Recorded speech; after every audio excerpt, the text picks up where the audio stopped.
Students, आज हम करने जा रहे हैं chapter 2 we are not afraid to die if we can all be together, written by Gordon Cook and Alan East. तो चैप्टर का टाइटल लॉन्ग है। हमें मौत से नहीं डरना चाहिए अगर हम सब इकट्ठे हैं। राइटर हैं Gordon Cook and Alan East. Captain James Cook, ये उनका रैंक दिया हुआ है FRS RN 7th November 1728 NB 1 to 14th February 1779। तो ये कैप्टन थे एक्चुअल में। तो इनका नवंबर 1728 से लेकर 1779 तक इनका लाइफ पीरियड रहा। ब्रिटिश एक्सप्लोरर थे, आविष्कारक थे, नेविगेटर थे। नेविगेटर जो चीज़ों को ढूंढते हैं। कार्टोग्राफर थे जो मैप्स वगैरह बनाते हैं। Who ultimately rose to the rank of captain in Royal Navy, और इनको रॉयल नेवी में स्थान मिला। तो वो नेवी का ही रैंक है उनका। तो राइटर की इंट्रोडक्शन के बारे में आपको पता चल गया कि our writer James Cook was a British explorer, navigator and cartographer. Cartographers जो मैप्स बनाते हैं। जो इन्होंने वॉयज की थी, वॉयज मीन्स सी जर्नी। तो उसका रूट क्या था? The route of captain James Cook's voyage, the first voyage is shown in red, second voyage is in green. ये लाइंस दी हुई हैं बेटा आपको। तो ये सारा एरिया उन्होंने ऐसे जर्नी पूरे वर्ल्ड का चक्कर लगाया था सी जर्नी से, समुद्री यात्रा करके। And third voyage is in blue, तो ये ब्लू कलर में दिखाया गया है। The route of Cook's crew following his death is shown as dashed blue line. तो जहाँ पर इनकी डेथ को शो करने के लिए डैश्ड ब्लू लाइन, इस रूट पर इनकी डेथ हुई थी। क्लियर? तो स्टोरी के मेन कैरेक्टर्स हैं हमारे नरेटर मैरी, उनकी वाइफ है नरेटर की। जोनाथन, मैरी और नरेटर का बेटा है। एंड सुजेन, डॉटर है इनकी। जोनाथन 6 ईयर्स का है, सुजेन 7 ईयर्स की डॉटर है। और दो लोग इन्होंने बीच में लिए, American Larry vigil and Swiss herb sizzler. ये क्रू मैन थे। क्रू मैन होता है बेटा जो हेल्पर इन्होंने रखे थे अपने शिप पे जर्नी के लिए, साथ जाने के लिए। तो फर्स्ट जर्नी इन्होंने जब स्टार्ट की थी वो अकेले इन 4 लोगों ने, नरेटर, उनकी वाइफ, उनकी डॉटर और उनके बेटे ने की थी। लेकिन फर्स्ट पार्ट ऑफ जर्नी इनका आराम से निकल गया। और उसके बाद इन्होंने 2 क्रू मैन रख लिए, हेल्पर रख लिए, जो थे American Larry vigil and Swiss herb sizzler, ताकि क्योंकि ये डेंजरस पार्ट ऑफ सी में जा रहे थे। तो इनका देख लेते हैं। नरेटर जो हमारे हैं, a man of great courage थे, बहुत ही हिम्मती थे। Commitment and conviction prove to be the best captain as well as the best father with unbending gift and determination. तो जो हमारे नरेटर थे बहुत हिम्मत वाले, पूरी कमिटमेंट, और ऐसा बिलीफ था उनको कि वो बेस्ट कैप्टन और बेस्ट फादर। बाद में उन्होंने गिफ्ट दिया अपने बच्चों को पूरी डिटर्मिनेशन के साथ। मैरी इनकी वाइफ थी, who always stood by her husband side, हमेशा साथ देती थी in all times of difficulty, मुश्किल समय में भी। And consider her dreams as her own, और जो उसके हस्बैंड के ड्रीम्स थे उनको अपना ड्रीम समझती थी। Susan, she was a brave girl, her bravery टफened her father's resolve to fight the sea storm tooth and nail. तो सुजेन जो बेटी है, उसने अपने फादर को हिम्मत दिलाई, जिसके उसके फादर ने पूरा एड़ी चोटी का जोर लगा दिया समुद्र के तूफान से लड़ने में। Jonathan shows of bravery and his fearlessness in the face of death highlights his character. ये बच्चा ऐसा है जो चैप्टर का टाइटल है उसी की वर्डिंग है, we are not afraid to die if we can all be together, जो मौत से नहीं डरा। और उसने ये बोला कि हमें मौत से नहीं डरना चाहिए अगर हम सब इकट्ठे हैं। He rejuvenated the hope of father and by remarking, उसने उम्मीद जगा दी अपने फादर में ये कहकर कि जब हम इकट्ठे हैं तो हमें मौत से नहीं डरना। ऑन जुलाई 76 1976 में on July 76 they sailed for journey to world voyage, समुद्री यात्रा इन्होंने शुरू की पूरे संसार की करने के लिए। They tried to duplicate the round the world voyage made 20 years earlier by James Cook in their professional ship the wave walker. तो इन्होंने वर्ल्ड वॉयज जो 20 साल पहले इन्होंने उसकी प्रोफेशनली एक शिप बनवाना शुरू किया था जिसको नाम दिया वेव वॉकर, शिप का नाम दिया।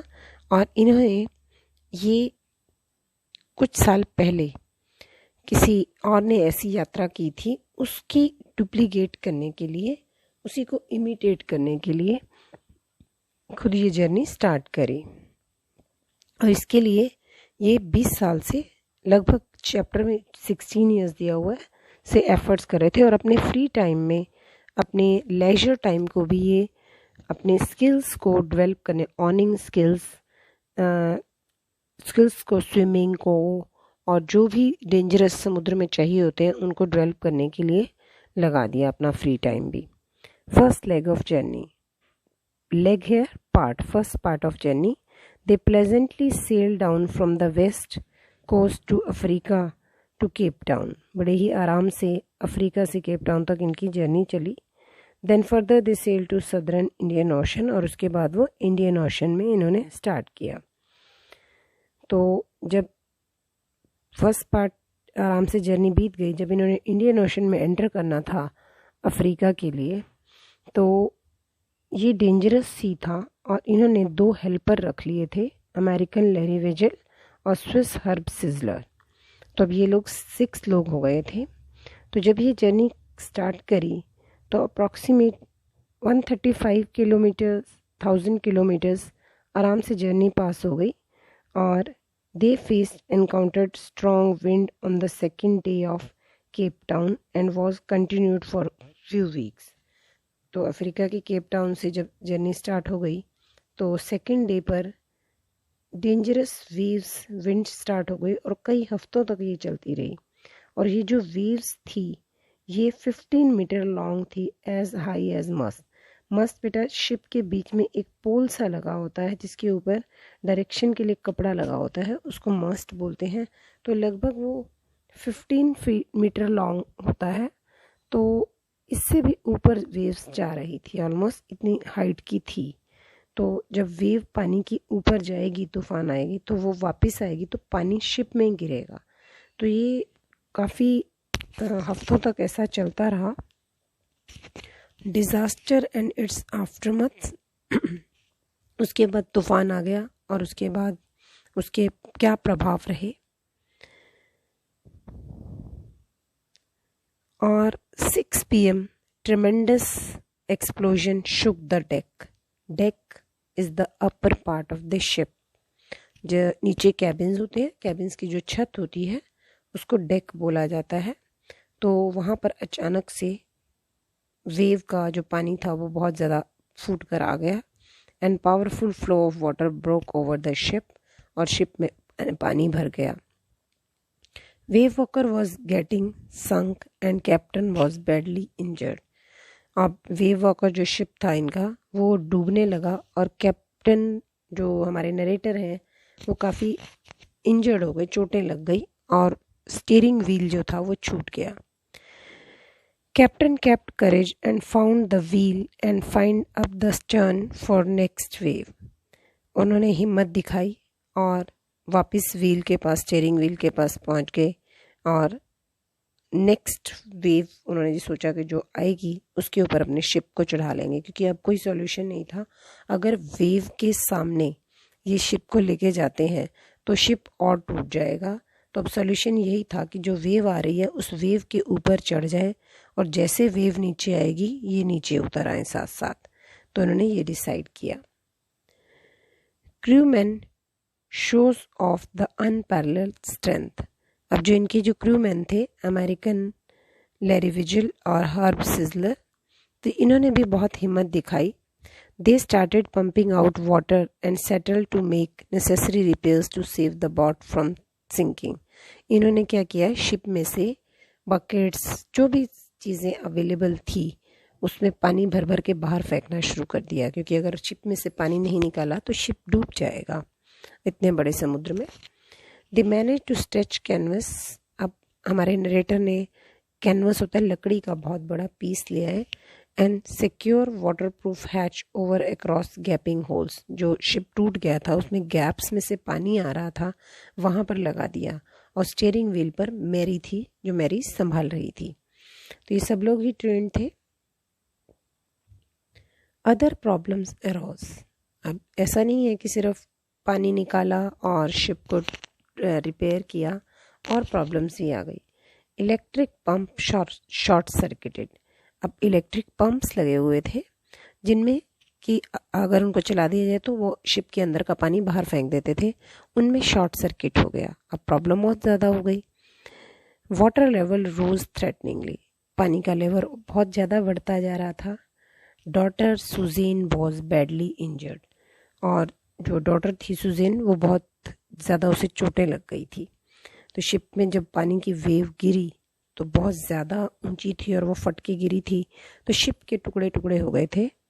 ऐसे टुकड़े नहीं कि कैबिन्स के टुकड़े, बच्चों के जो टॉयज़ थे या जो बेड थे वो सब टूट गए थे। और क्योंकि शिप उस समय पूरा हिला था तो बच्चों को चोटें भी आई, तो इससे वो इंजर्ड हो गई। Only hope for the captain.